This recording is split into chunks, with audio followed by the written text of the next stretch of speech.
Meu nome é Larissa dos Santos Mendonça, eu tenho 21 anos e trabalho como atendente. Os meus pais, eles se afastaram da igreja, consequentemente eu me afastei junto com eles. E aí que começou, de fato e de verdade, a minha ruína desde criança. Estava na casa da minha avó e não tinha ninguém na casa da minha avó. E eu estava dentro do quarto, deitada na cama dela, e um vizinho entrou. E aparentemente ele sempre foi uma pessoa muito pegajosa. E devido a isso, ele sempre estava abraçando todo mundo, ele sempre estava beijando todo mundo. E quando ele entrou no quarto, eu me assustei e me levantei. Aí ele veio como quem quisesse apenas me cumprimentar. Só que nisso ele segurou os meus 2 braços e me jogou em cima da cama da minha avó. E quando ele fez isso, ele se jogou por cima de mim. Eu entrei em desespero, eu comecei a gritar, comecei a pedir por socorro, comecei a pedir para ele não fazer nada comigo, comecei a empurrá-lo desesperadamente. E nisso um dos meus tios que estava lá fora ouviu o grito e estranhou. Quando ele ouviu o grito, automaticamente esse vizinho me soltou e eu saí correndo. Eu tinha muito medo de contar para as pessoas o que tinha acontecido pela reação delas, principalmente pela reação do meu pai. Então eu guardei dentro de mim por muito tempo a tentativa do abuso que eu tive e isso me doía muito. A tristeza que eu carregava era muito pior. Eu chegava a me machucar, eu tinha desejo de me matar a todo tempo, eu passava de dia e de noite planejando como que eu ia tirar a minha própria vida. Tinha um complexo dentro de mim, eu me achava feia, às vezes eu olhava na rua até as moradoras de rua e eu achava que elas eram mais felizes e mais bonitas do que eu. Eu me achava horrível, exatamente por isso eu não tinha o prazer de me cuidar. As minhas roupas eram sempre sujas, rasgadas, não usava roupas de menina, eu me comportava como um menino. O período que entrou na minha adolescência, que foi quando a depressão chegou, ela tirou tudo que eu restava. Se um dia eu tinha tido expectativa de vida, na minha adolescência isso se acabou, porque eu olhava para todas as áreas da minha vida e eu não era feliz. Eu, inclusive, por conta desse ódio que eu carregava pela minha família, estando com a minha irmã mais velha em casa, que ela era a pessoa que eu mais odiava, eu decidi que eu ia matá-la. E eu fui até a cozinha, peguei uma faca e fui até a minha irmã para matá-la. Quando ela viu, ela saiu correndo, desesperada, e mesmo assim eu atirei a faca na direção dela. E nisso ela saiu correndo, desesperada, para pedir ajuda. E ali me bateu um desespero muito grande, porque eu já achava que ninguém se portava comigo. E aí eu entrei e falei, não, eu preciso me matar antes de alguém chegar, porque as pessoas já não se importam comigo. Se souberem o que eu tentei fazer com a minha irmã, o que mais vão fazer comigo? E aí eu peguei uma outra faca para tentar cometer a minha primeira tentativa de suicídio. Essa voz deixou bem claro para mim que o melhor era morrer, que eu deveria me matar. Eu pensava em morrer de dia e de noite. Eu ia dormir, mesmo não conseguindo, porque eu passava as noites chorando, planejando como tirar a minha própria vida. Eu ia para estações de trem ou qualquer coisa do tipo, eu já pensava ali em me jogar porque ia ser uma morte mais rápida. E mais uma vez aquela voz que me acompanhava 24 horas começou a dizer para eu me matar. Como eu estava sozinha, ia ser mais fácil, ia ser mais rápido e principalmente ninguém ia conseguir me impedir. E devido a isso, eu levantei decidida a me jogar. Quando eu levantei do sofá para me matar e abri a janela, a televisão da minha casa ligou sozinha.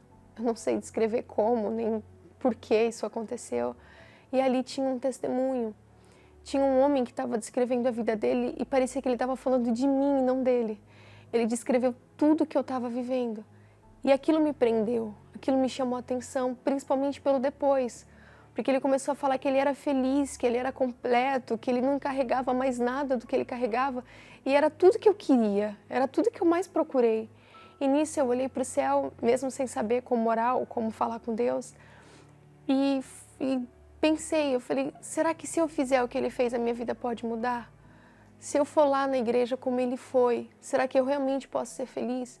E eu decidi ir até a Igreja Universal que tinha próximo da minha casa. Primeira vez que eu pus o pé na igreja, eu já saí diferente. Porque parece que eu entrei com 10, 50 quilos nas minhas costas e eu saí de lá leve. Eu saí de lá em paz. Principalmente que quando eu cheguei na igreja, eu encontrei pessoas que não me jogavam para baixo como as pessoas ao meu redor. As pessoas ali, elas me aceitaram como eu era, mas principalmente elas me acolheram. Eu encontrei na igreja a família que eu procurava dentro da minha casa e eu não tinha. Eu comecei a aprender que eu deveria largar mentira, porque eu mentia muito, eu deveria largar o pecado, eu deveria vencer os meus pensamentos, porque mesmo frequentando a igreja, aquela voz ainda tentava reaparecer na minha vida, e eu comecei a largar. Tudo aquilo que eu acreditava que estava me fazendo mal e que pudesse estar impedindo eu de receber o Espírito Santo, eu comecei a largar. A primeira coisa, eu aprendi a perdoar. Eu aprendi a me perdoar por conta que o fato do ódio de eu ter por mim mesma, eu me perdoei e eu perdoei a minha família. Comecei de dia e de noite, eu buscava o Espírito Santo. Fiz propósitos, fiz jejum de mais de 24 horas, porque eu queria receber o Espírito Santo. O que Deus me desse, que eu achava que Deus me deu a direção ali, eu fazia. Eu me vesti de pano de saco, eu coloquei o versículo no pano de saco de que Deus prometeu que derramaria o Espírito Santo, eu escrevia, eu cobrava aquilo de Deus, porque eu já sabia quem eu estava sendo diante de Deus. E aí foi que nisso eu decidi que aquela madrugada eu não dormiria, eu iria buscar o Espírito Santo de hora em hora. E nisso, na oração das 3 horas da manhã, eu comecei a buscar o Espírito Santo e tive a certeza de que ele entrou dentro de mim.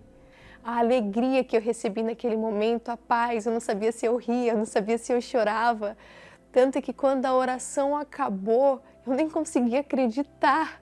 A minha alegria era tão grande que eu queria acordar a minha casa inteira. Eu até cheguei a acordar algumas pessoas por conta disso na minha casa, devido ao barulho. Mas a minha alegria era tão grande. Eu falei, meu Deus, eu recebi o Espírito Santo. É de verdade. Poxa, realmente eu tenho Deus dentro de mim. E a partir daquele dia eu passei a ser diferente.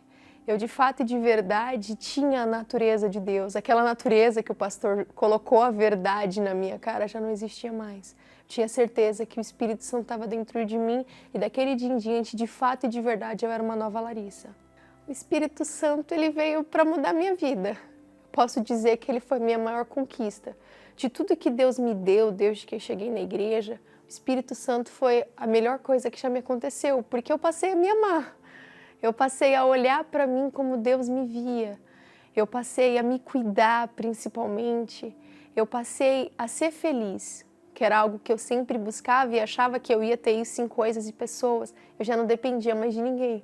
Eu dependia somente do Espírito Santo. Hoje a Larissa é totalmente diferente. Eu não deixei de passar por problemas, eu não deixei de ter momentos difíceis, mas é diferente porque ele é a força que eu preciso. Hoje, o que as pessoas falam, o que as pessoas acham, tudo aquilo que eu dependi, eu não preciso mais. Eu tenho certeza de quem eu sou e ainda que ninguém mais acreditasse em mim, eu acredito em mim porque ele acreditou em mim primeiro. Hoje a voz que eu carrego 24 horas dentro de mim é a voz de Deus. E eu posso dizer que essa voz de Deus, ela cuida de mim 24 horas. Ela não passa a mão na minha cabeça 24 horas, mas ela me ensina, ela cuida de mim, ela não me julga como as outras pessoas. Essa voz, ela cuida de mim, ela me ensina a tudo que eu preciso mudar, a tudo que eu preciso fazer, a tudo que eu preciso viver.